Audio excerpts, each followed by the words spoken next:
Milwaukee Bucks roster is certainly different than it was a season ago. Is it better? We dig into your thoughts on part 2 of the survey recap on today's Locked On Bucks.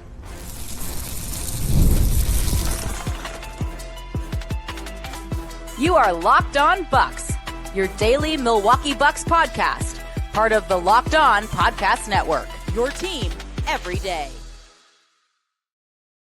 Welcome into Locked On Bucks. My name is Justin Garcia, joined as always by Camille Davis. We thank you for making this your first listen of the day, each and every day.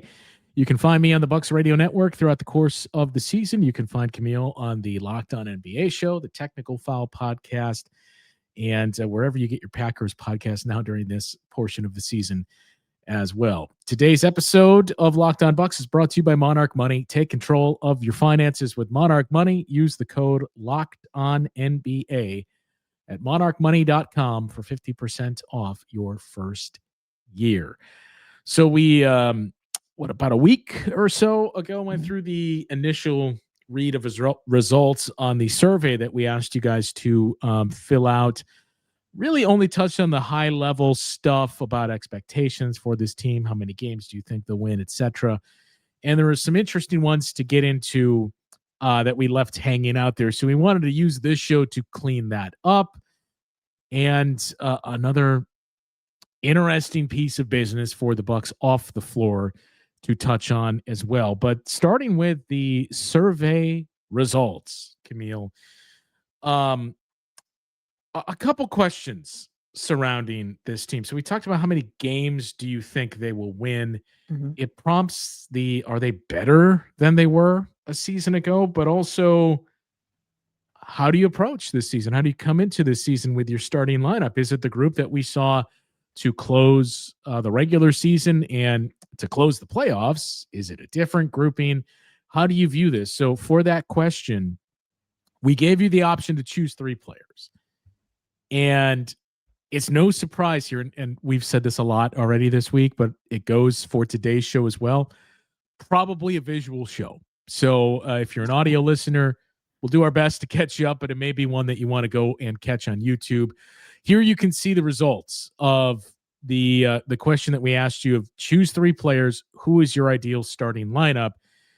And I mean, I guess no surprise, right? The 3 guys that I believe you and I have both gone with, and who it seems like the overwhelming majority of Bucks fans outside of who we even saw engaged with this survey have said, that's who is chosen. The group that you went with to close out the regular season and the postseason, with Kevin Porter Jr., Gary Trent Jr., and AJ Green joining Giannis and Miles Turner in the starting 5. So, Gary Trent Jr. was really the story of this survey, Camille, that there's a lot of belief in him. And I don't mean that to say I question that. It just struck me that he received a lot of votes for who's going to be the second leading scorer, who's going to be the breakout player. And here he received the most votes for who should be in the starting lineup.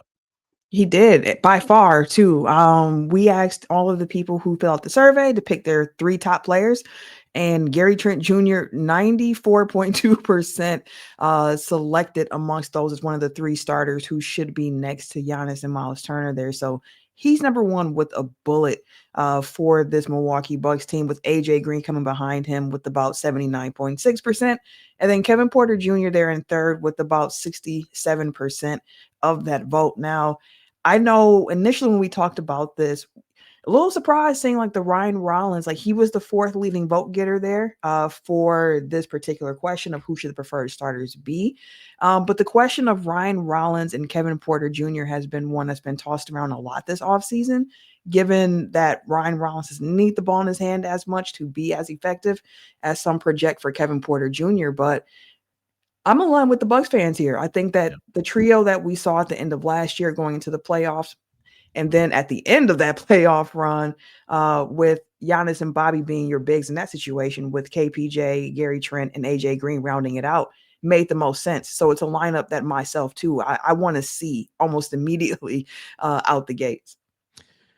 The 3 names of note, seemingly, Kevin Porter Jr., Ryan Rollins, and Kyle Kuzma, because I mentioned that it seems like there's this debate between Kevin Porter Jr. and Ryan Rollins, and then also does Kyle Kuzma actually start for this team as well? So it was interesting to see that Ryan Rollins received about half as many votes as Kevin Porter Jr., and Kyle Kuzma received about half as many votes as Ryan Rollins did there. So yeah, not surprised with the choices for who is going to be the starting five for this Bucks team. Again, assuming Miles Turner and Giannis are the other two, which I think is a safe assumption.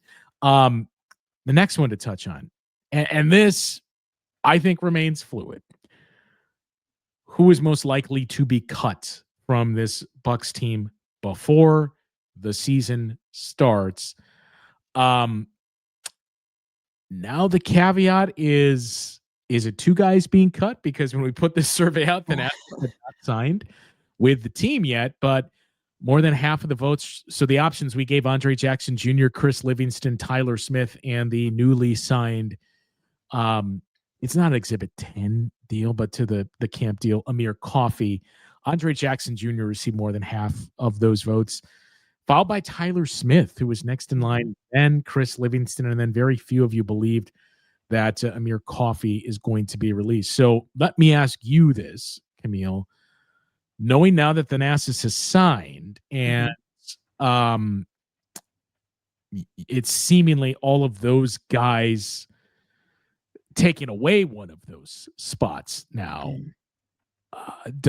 how does that change your answer? Because I think, I don't want to speak for you, but I think you were in that camp too, that look at the writing that seems to be on the wall that it's Ajax, but now if we need another one, if Amir Coffey is going to squeeze in there, who would you choose for number two? Yeah, and that's the question, right? I'm actually starting to lean towards the direction of the guys who are currently on guaranteed deals are the ones that you're going to see on the roster opening night. Meaning, I think that it's going to be Andre Jackson Jr. and Amir Coffey that actually do not make this final roster. Prior to the signing of the NASAs, I was thinking Amir had a pathway onto the roster, but the other options is like Chris Livingston. We talked about that being like the final, or not final fantasy. You see where my mind is going. Fantasy football thing of it all with, you waive them, then you re-sign them. That annoying owner in the league that's just like, pick them up, drop them, pick them up. Right. Yeah. Like that doesn't feel like something that the Bucks would do in this situation. And then Tyler Smith, who did get 23% of this vote from those who took the survey. Again, he is still a very, very young player. No, summer league wasn't exactly what you were hoping for from him. But he is still somebody who, on a development tip, being a big that can shoot. I mean, we just saw they invested the draft capital in Bogey and Markovich as well. So it's like, they want that ideal big that can space the floor. So I just don't know if they give up on Tyler Smith right now in this moment. Wait, so who did you go with then for the second name? Coffey. So it's Jackson and Coffey. Oh, so you don't think he's going to make? I don't think either one. Yep. No. Okay. I mean, and we can also say, without giving away too much of how we heard, but take it with a grain of salt, because it's always this time of year where our guys are looking great and we like what we're seeing here, but we did hear as recently as a day or so ago, Tyler Smith is looking pretty good in the open gym runs that they're doing, and he's back in town and working out with the team, and they really like what they're seeing right now. Summer league, a different conversation, but at least for the time being, Tyler Smith appears to be turning heads with the way that he is playing, not in organized games, but just open gym with this Bucks group. So I'm going to be very anxious to see what he looks like in preseason, knowing that. Same, because again, the skill set is there, and that's what the Bucks want, especially paired next to Giannis. So like, if he is starting to put it together again, very young player, going into his second year here, still a lot of room for development to be seen from him. So for me and Tyler Smith, like, it's like I want to see him now, because summer league wasn't the best showing. Love the fact that he kept shooting through it, even though the shots weren't falling for him. Shooters got to shoot. So preseason, I think, is going to be another good like checkpoint into a fan and everyone else's eyes of like, where's the development at for him right now? Yeah. And then I'm very torn, and it's not a cop-out. I don't have an answer on who's the second name there because of the complications surrounding all of it. I mean, the optics of my number one son and Chris Livingston and cutting him, bringing him back, cutting him, and what that would look like.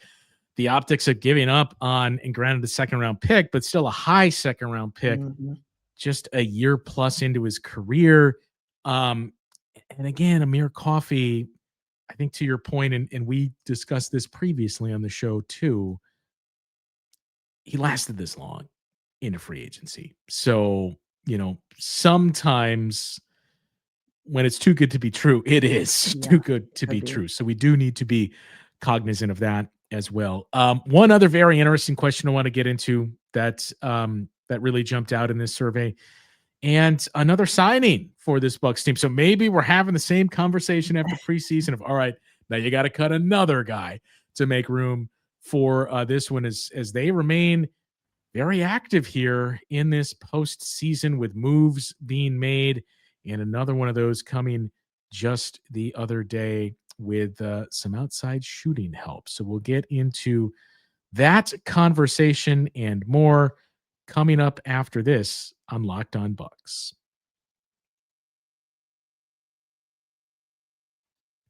Most people can't name all their financial accounts or even what they're worth, whether it's 401ks, properties, or investments. And when you don't have the full picture, you can end up leaving money on the table. That's why there's Monarch Money. It's an all-in-one personal finance tool that brings your entire financial life together in one clean, easy-to-use interface on your laptop or your phone. Monarch is built for people with busy lives. If you've put off organizing your finances, Monarch Money is here for you. It does the heavy lifting for you, where you can link all of your accounts in minutes. You see clear data visuals and get smart categorization of your spending, and finally feel in control of your money without ever touching a spreadsheet. Helps you identify savings opportunities. If you're not saving as much as you thought you would, Monarch Money can help you fix that. It notices inefficient investment allocation and even discovers forgotten 401ks if you've switched jobs. It helps you maximize investments as well, increasing your savings rate, easily reviewing finances individually or with a partner or even with a financial advisor, keeping a clear view of your financial health week to week or even longer term than that. So don't miss out and let this financial opportunity slip through the cracks. Use the code LOCKEDONNBA at monarchmoney.com in your browser for half off your first year. That is 50% off your first year at monarchmoney.com with the code LOCKEDONNBA. All right, the other interesting ones that jumped out for us, the makeup of the Bucks roster. So we asked you, this Bucks roster is not as good as last year, slightly better than it was last year, much better than it was last year, or better than it was a year ago, but still average, and then gave you the option for a write-in as well. We got a lot of similar write-ins for this one, but just about half of the responders here say slightly better than it was last year. I think nationally that would be disputed when people just look at it and say there's no Damian Lillard and it can't possibly be better than it was last year, even though those are the same individuals telling us he's not the same Damian Lillard anymore. But I think we've talked about it in other places too. It is certainly a deeper team than it was a year ago. So how would you rate this one?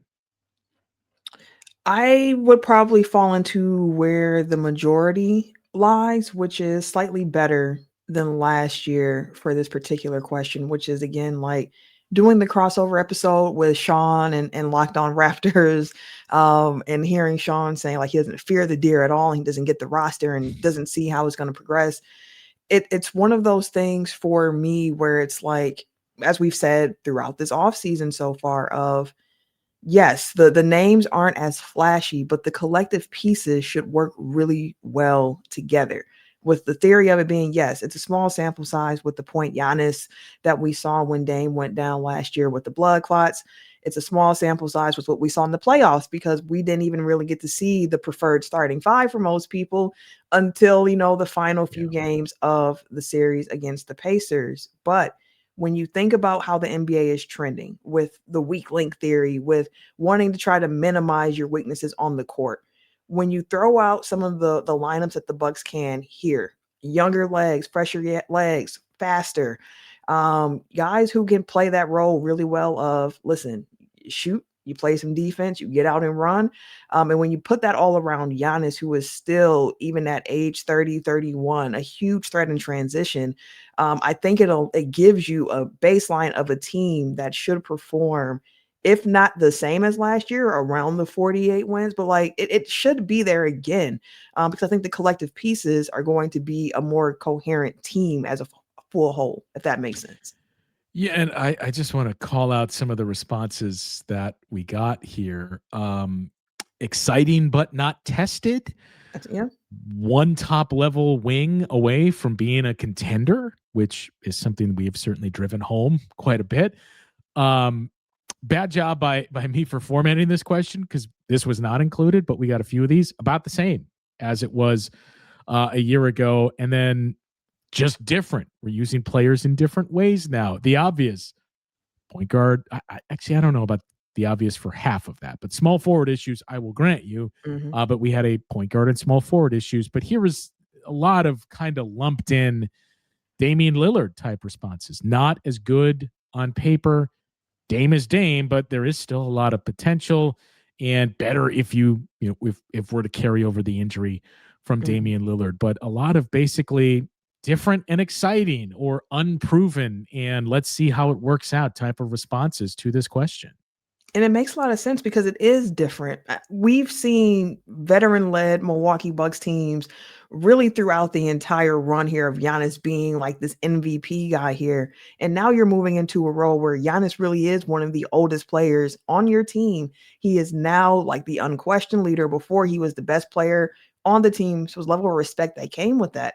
But you even heard like PJ Tucker during that championship year being like, these guys are kind of quiet. Like, they're dogs, but they got to bring it out of them. You got to bring it out of them. They lead by example more than anything. And you're seeing Giannis become more and more vocal along the way. So seeing this roster where Giannis is the old guy, the OG on the team, him and Bobby are your leaders, your vets who've been here established in the city, with a bunch of young guys who can run, shoot, play some defense. Like, yeah, it's exciting to see the Bucks look a different way. Like, we haven't seen Giannis a full season without Chris Middleton. We haven't seen Giannis, without that other guy who you can point to and be like, there's a case for him to be an all-star before the season starts. So it's different, and different can be exciting. But I also think that this different is exciting because there's a sample size, albeit small, that gives you hope and encouragement of like, hey, this could actually be something. A couple other ones I want to quickly spotlight here before we get into the off the court news for this group. But the GM question, how do you view Jon Horst? I think Jon Horst your options were underrated, top 10 GM, overrated, a bottom 10 GM, or right in the middle at average. And about 40% of you said a top 10 GM. And then it was the identical response between underrated and average to basically make up the rest of it. So that was 95% of the votes saying he's either average, underrated, or a top 10 GM. And I think,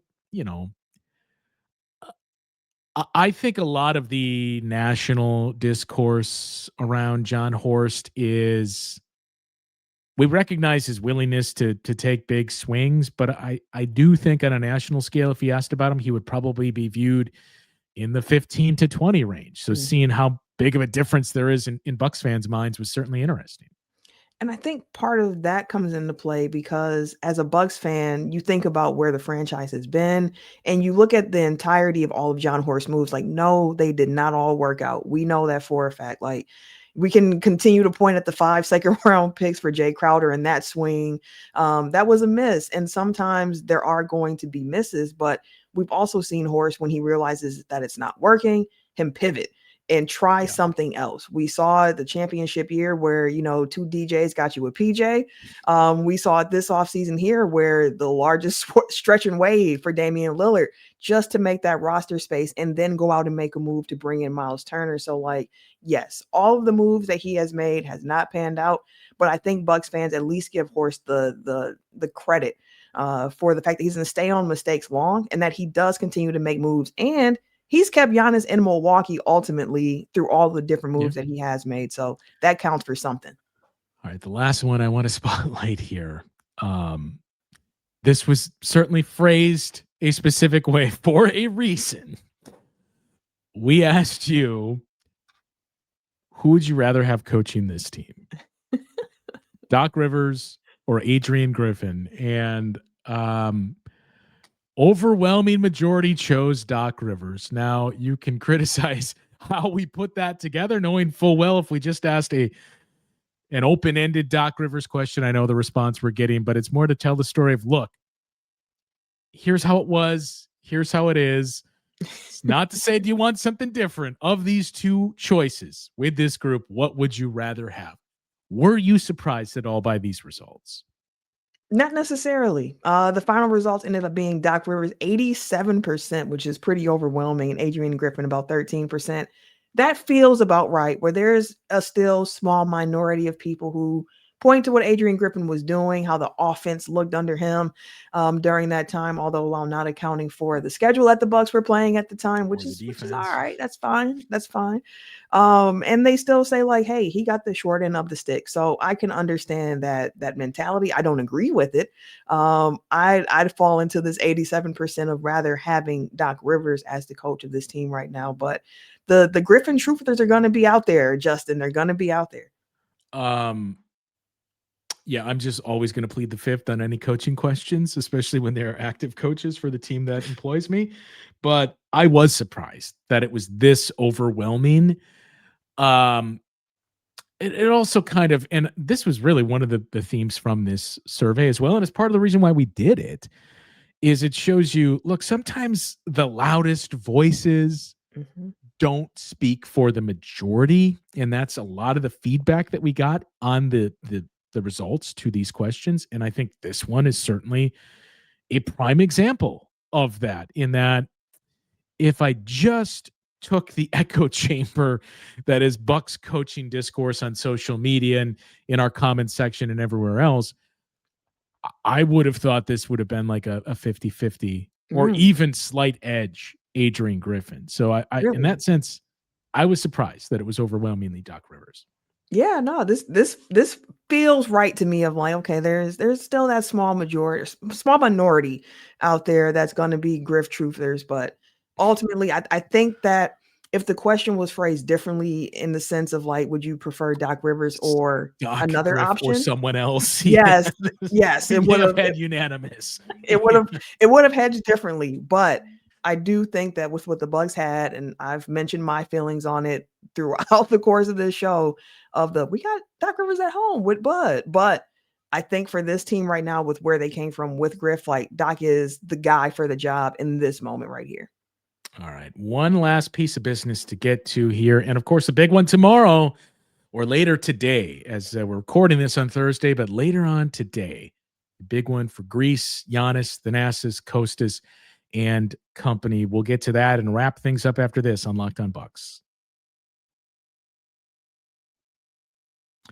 NFL season is here, and FanDuel is making sure you're ready for kickoff with a can't-miss offer. Right now, new customers can bet just $5, and if your bet wins, you'll get $300 in bonus bets to use across the app.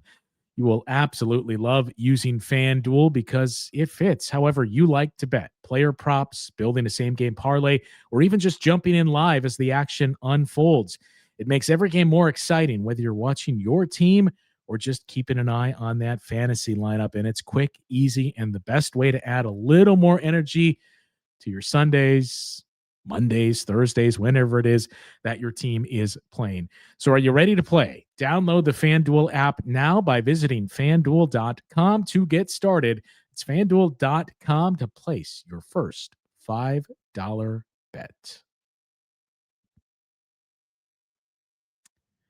So the last piece of business here, Camille, is the Bucks make another move. I I'm assuming it's an Exhibit 10 deal, but they have signed Cormac Ryan. And I mean, I don't think I need to tell you, the Locked On Bucks consumer, who he is. But if you're new and if that name maybe sounds familiar, like, where do I know that from? Yes, it is the same Cormac Ryan from Summer League, who, what I believe he was with the Thunder's G League team last year. Known as a sharpshooter, though, I gotta tell you, Camille, I must have seen the only couple of threes that he made in Summer League, because when we looked up the numbers, it did not match the brief glimpses of him that I watched. So during Summer League, Cormac Ryan played in all 5 games, played more than 23 minutes a game, but shot just 25% on threes. It was that first game. That first game when he came out, he was knocking them down. He shot it with confidence. And it was like, okay, what more do we have from Mr. Cormac Ryan? And Summer League did not continue the way that it began for him, but the Bucks saw enough here from him that they were kind of like, well, let's see just how much more juice there might be in this lemon to squeeze, and see if this could be a fit for us down the stretch. Maybe someone who can join the herd, and we can kind of just keep an eye on the development of him, because you mentioned that he shot 25% from 3 in Summer League. He was still a 35% shooter from deep in college too. So like there's some pedigree, maybe not as high as one might have thought with how he shot the ball in that first Summer League game, but I can see it for the Bucks of like, hey, we got the herd here. Could be a shooter. Let's see how he continues to develop. Stanford, Notre Dame, North Carolina, a well-traveled collegiate player, was Cormac Ryan. Decent size at 6'5", and as you mentioned, he was an effective shooter, a career 35% at the collegiate level. His best run was with Notre Dame, where he played the bulk of his college career, 3 seasons that spanned, and he was just about a 37% three-point shooter there. So still not eye-popping numbers. Good. There's certainly something there. And again, I'm not comparing him for the obvious reasons to AJ Green, but you look at those types of things and the importance that we've talked about in the past of teams like the Raptors and the Miami Heat were so very good at this, and just finding, okay, what is your best skill set? Is it elite enough? Is it good enough that we can find something here and offset the rest of it if there's other parts of your game that we need to develop or just kind of hide? And how do we maximize this and basically look under every stone that we can find and find rotational players? So I'm not saying Cormac Ryan is the next AJ Green or a rotational piece for the Bucks. There's a lot of hurdles for him to make this roster, and certainly the statistics in Summer League are a big one. But an interesting move, because if you followed the college game, he had the pedigree, as we just went through his career, and apparently you and I saw has only made 3s in Summer League, and that was it. Yeah. That first game, again, it made me even go like, but again, the rest of Summer League just didn't work out that way. But we've talked about it, I think last summer in particular, when the Bucks made the draft moves to get AJ Johnson and Tyler Smith, of like that development piece of the NBA, something that the Bucks hadn't necessarily put so much effort in, because again, looking for vets, trying to chase those championships, that it was going to become more important to try to continue finding talent, especially cheaper talent that you can develop in that way and bring on and see if they can contribute right away, just because of constrictions that you do have with the CBA now. The Bucks aren't in the same salary position right now as we even saw them being in 3 months ago at this point. So it's a little bit of a different world, but those types of players are still going to be invaluable for building championship teams.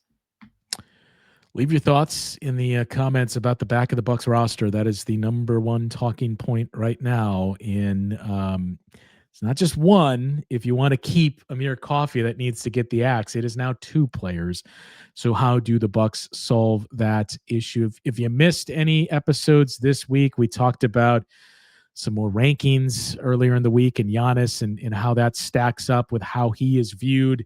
More recaps of what Greece has done in Eurobasket. Camille caught up with Sean Woodley of Locked On Raptors a couple of days ago to compare these 2 teams, and the 2K rankings that we dug into a couple of days ago as well. So tomorrow, Greece goes for a medal. It's Greece and Turkey tomorrow. I keep saying tomorrow as I record this on a Thursday, but today, as you're listening to this, 1 o'clock Central Time, Greece and Turkey. And again, a win guarantees Greece to finish with a medal. No worse than silver. Even if they lose, still a chance at the bronze. So certainly something that'll catch all of our attention later in the day. And hopefully we're tracking a Greece performance on Sunday with no Packers game to occupy us. Coming up next week on the show, we mentioned we made an appearance on the Here District, so look for that on the Bucks Plus platform next week. I believe Wednesday that show will drop. We'll probably have Chris back on here again relatively soon. Jordan Tresky has a book out on building the Bucks. I believe we're going to have him on sometime in the near future to talk about the history of this Milwaukee Bucks group. And now it's time to get into all the player analyses and comps and everything else, and take a look at some other teams too that figure to finish around the Bucks, as Monday will put us 2 weeks out from media day and 3 weeks out from the first preseason game. It is already here. And of course we'll have to get to our win total over unders draft again that we did last year with you, me, and Frank. But that'll do it for today's show. Leave your thoughts in the comments about the back of the Bucks roster, and I suppose that coaching question or anything else that we addressed. Your thoughts on Jon Horst as well. We'll take a look at those and respond coming up later on in the coming shows here. For Camille, I'm Justin. We'll talk with you guys once again next week on Locked On Bucks.